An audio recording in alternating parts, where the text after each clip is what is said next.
Hello दोस्तों। आज है 31 मई और 31 मई के करंट अफेयर के जो भी इम्पोर्टेंट क्वेश्चन बनते हैं आज हम उनके बारे में डिस्कस करेंगे। इसकी पीडीएफ आपको टेलीग्राम चैनल सीटी करंट अफेयर्स पर मिल जाएगी। और कल संडे था और कल हमने क्या किया था, कल जो वीक की करंट अफेयर थी उसका हमने रिवीजन किया था, तो आप उसको देख सकते हैं। तो चलिए पहला क्वेश्चन देखते हैं। तो भारत के वाणिज्य सचिव कौन बने हैं? कॉमर्स सेक्रेटरी कौन बने हैं? तो उनका नाम है BVR सुब्रमण्यम। ये बने हैं वाणिज्य सचिव। अंतर्राष्ट्रीय नारकोटिक्स कंट्रोल बोर्ड के अध्यक्ष के रूप में किसे चुना गया है? INCB यानी इंटरनेशनल नारकोटिक्स कंट्रोल बोर्ड। तो इसकी अध्यक्ष कौन बनी है? इसकी अध्यक्ष बनी है जगजीत पवाडिया। तो ये जो अध्यक्ष बनी है, इसकी अध्यक्ष बनने वाली ये पहली भारतीय हैं। ये जो INCB है यानी इंटरनेशनल नारकोटिक्स कंट्रोल बोर्ड, इसकी अध्यक्ष बनने वाली पहली भारतीय कौन है? जगजीत पवाडिया। चलिए INCB इसके बारे में जान लेते हैं।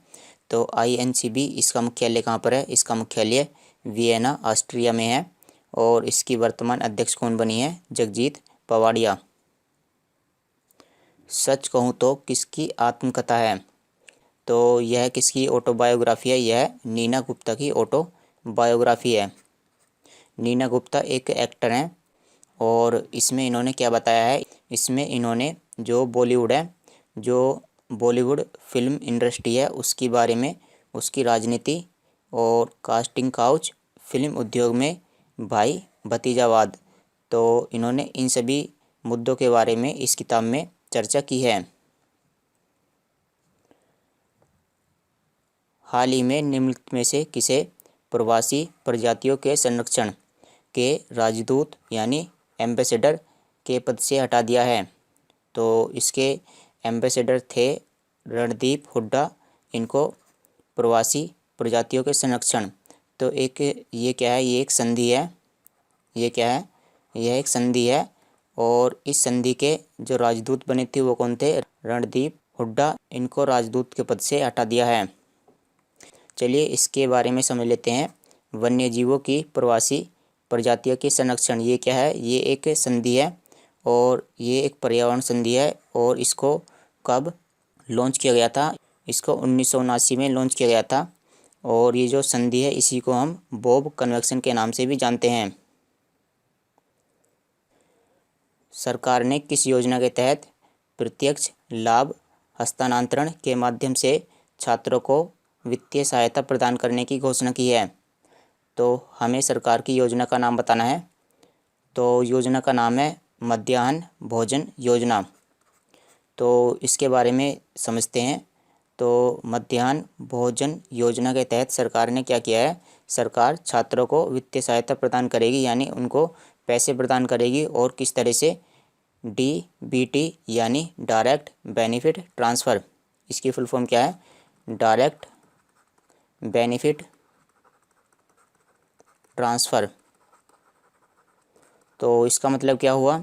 इसका मतलब है कि सरकार जो छात्र हैं उनके बैंक खाते में सीधे ही पैसे जमा कराएगी। और चलिए इस योजना के बारे में समझ लेते हैं। मध्याह्न भोजन योजना, तो यह योजना 1995 में लॉन्च की गई थी। और इस योजना के तहत जो सरकारी स्कूल के छात्र हैं उनको एक समय का भोजन प्रदान किया जाता है। और सरकार ने हाल ही में क्या कराया है? सरकार ने हाल ही में 1200 करोड़ रुपए की वित्तीय सहायता भेजने की बात कही है। 1200 करोड़ रुपए छात्रों के खाते में प्रत्यक्ष लाभ अंतरण के माध्यम से भेज दिए जाएंगे। निम्नलिखित में से किसने लॉस एंजलिस भारतीय फिल्म महोत्सव के 19वें संस्करण में सर्वश्रेष्ठ फीचर फिल्म का पुरस्कार जीता है? तो ये जो फिल्म महोत्सव है यह लॉस एंजल्स अमेरिका में आयोजित किया जाता है और इसका 19वां संस्करण हुआ है। और इसमें सर्वश्रेष्ठ फीचर फिल्म का अवार्ड किसने जीता है? तो इसमें सर्वश्रेष्ठ फीचर फिल्म का अवार्ड सेठ थू मान। तो इस फिल्म ने जीता है सेठ थू मान। और ये जो Indian film festival of Los Angeles है, इसका आयोजन 20 मई से लेकर के 27 मई तक किया गया था। और इसमें सर्वश्रेष्ठ फीचर फिल्म का अवार्ड किसने जीता है? सेठ थुमन ने। और इसमें एक अवार्ड और है, उसका भी नाम आपको याद करना है। एक फिल्म है बिट्टू, जिसको सर्वश्रेष्ठ लघु फिल्म का अवार्ड दिया गया है। तो दो फिल्में हैं, एक तो फिल्म है सेठ थुमन जो सर्वश्रेष्ठ फीचर फिल्म के लिए सम्मानित की गई है, और दूसरी फिल्म है बिट्टू जिसको सर्वश्रेष्ठ लघु फिल्म के लिए सम्मानित किया गया है। संयुक्त राष्ट्र अंतर्राष्ट्रीय शांति सैनिक दिवस कब मनाया जाता है? संयुक्त राष्ट्र अंतर्राष्ट्रीय शांति सैनिक दिवस, तो यह दिवस 29 मई को मनाया जाता है।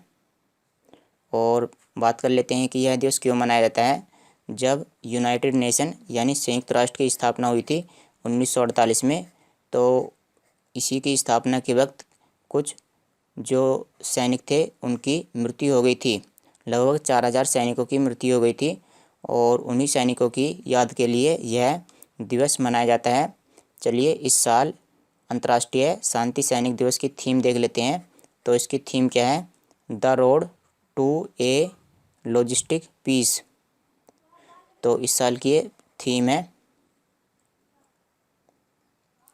तो एक पोर्टल है, एक वेबसाइट है, और उसका नाम क्या है? वेबसाइट का नाम है इंडिया AI। इंडिया AI का मतलब क्या है? Artificial intelligence. तो ये जो वेबसाइट है यह पिछले साल यानी 2020 में लॉन्च की गई थी। और किसके द्वारा यह वेबसाइट लॉन्च की गई थी? यह वेबसाइट इलेक्ट्रॉनिक्स और IT मिनिस्टर रविशंकर प्रसाद के द्वारा लॉन्च की गई थी। और हाल ही में क्या हुआ है कि जैसे कि यह वेबसाइट पिछले साल लॉन्च की गई थी, तो हाल ही में क्या हुआ है कि इस साल 28 मई 2021 को इसकी पहली वर्षगांठ मनाई गई है। यानी इस वेबसाइट को लॉन्च किए हुए 1 साल हो चुकी है, और इसका जो आभासी तरीके से इसका कार्यक्रम किया गया है।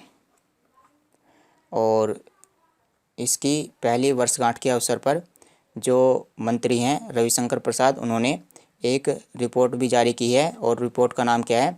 1 ईयर ऑफ इंडिया AI। यानी इंडिया AI जो प्लेटफॉर्म है उसका 1 ईयर पूरा हो चुका है। तो इसी शीर्षक से इन्होंने एक रिपोर्ट भी जारी की है। ये जो इंडिया AI वेबसाइट है, वेबसाइट का नाम क्या है? India AI। तो इसका उद्देश्य क्या है? इसका उद्देश्य है कि जो स्कूली छात्र हैं उनमें आर्टिफिशियल इंटेलिजेंस को बढ़ावा दिया जाए। दुनिया के सबसे बड़े संग्रहालय यानी म्यूजियम, तो जो दुनिया का सबसे बड़ा संग्रहालय है उसका नाम क्या है? उसका नाम है Musi do Louvre. Musi do Louvre. तो इसकी पहली महिला अध्यक्ष कौन बनी है? इसकी पहली महिला अध्यक्ष कौन बनी है? तो इसकी पहली महिला अध्यक्ष बनी है लॉरेंस डेस कोर्स। ये हैं लॉरेंस डेस कोर्स, जो दुनिया के सबसे बड़े संग्रहालय मूसी डू लूव्र की पहली महिला अध्यक्ष बनी है। और ये दुनिया का जो सबसे बड़ा संग्रहालय है यह कहाँ पर स्थित है? यह फ्रांस पेरिस में स्थित है। यह कौन से देश में स्थित है? यह फ्रांस में स्थित है। यह फ्रांस की राजधानी पेरिस में स्थित है। तो फ्रांस के बारे में समझ लेते हैं। फ्रांस की राजधानी क्या है? पेरिस। और इसके वर्तमान प्रधानमंत्री कौन है? Jean Castex. और यहाँ के राष्ट्रपति कौन है? Emmanuel Macron. किसका नाम बदलकर Indian broadcasting and digital foundation रखा जाएगा? तो इंडियन ब्रॉडकास्टिंग फाउंडेशन यानी IBF, इंडियन ब्रॉडकास्टिंग फाउंडेशन का नाम बदल करके Indian broadcasting and digital foundation रखा जाएगा। ये जो फाउंडेशन है इंडियन ब्रॉडकास्टिंग फाउंडेशन, यह भारत का सबसे बड़ा ब्रॉडकास्टर है। यह भारत का सबसे बड़ा ब्रॉडकास्टर है। और इसका नाम क्यों बदला जा रहा है? क्योंकि इंडियन ब्रॉडकास्टिंग फाउंडेशन, अब इसके अंदर क्या है कि ये जो इंडियन ब्रॉडकास्टिंग फाउंडेशन है यह OTT प्लेटफॉर्म के लिए भी दिशा निर्देश जारी करेगी। OTT प्लेटफॉर्म होते क्या हैं? जैसे जो नेटफ्लिक्स है या अमेजोन है, तो ये सभी OTT प्लेटफॉर्म होते हैं। और इंडियन ब्रॉडकास्टिंग फाउंडेशन इनके लिए दिशा निर्देश जारी करेगा। तो इसी की वजह से इसका नाम बदल करके Indian broadcasting and digital foundation रखा गया है। किसने एवरेस्ट की सबसे तेज़ चढ़ाई का पिछला रिकॉर्ड तोड़ दिया है? तो इन्होंने सबसे तेज़ एवरेस्ट की चढ़ाई की है। तो इनका नाम क्या है? इनका नाम है त्सांग यिनहंग। ये हांगकांग की रहने वाली हैं और इन्होंने 26 घंटे से कम समय में ही एवरेस्ट की चढ़ाई की है। इन्होंने लगभग 25 घंटे और 50 मिनट में एवरेस्ट की चढ़ाई की है। अगर हम पिछले रिकॉर्ड की बात करें तो पिछला रिकॉर्ड किसके नाम था? पिछला रिकॉर्ड नेपाल की रहने वाली फुनजो झांगमो लामा के नाम था और इन्होंने 36 घंटे और 6 मिनट में एवरेस्ट की चढ़ाई की थी। और ये जो त्सांग यिनहंग है, इन्होंने मात्र 25 घंटे और 50 मिनट में इसकी चढ़ाई पूरी की है। तो लगभग इन्होंने 13 से 14 घंटे पहले ही एवरेस्ट की चढ़ाई कर ली है। वर्ल्ड कोरियोग्राफी अवार्ड 2020 से किसे सम्मानित किया गया है? तो यह अवार्ड सुरेश मुकुंद को मिला है और यह अवार्ड पाने वाले यह पहले भारतीय बन गए हैं वर्ल्ड कोरियोग्राफी अवार्ड। तो ये जो कोरियोग्राफी शब्द है इसके बारे में समझ लेते हैं।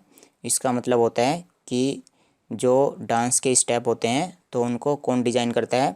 उनको कोरियोग्राफर डिज़ाइन करता है।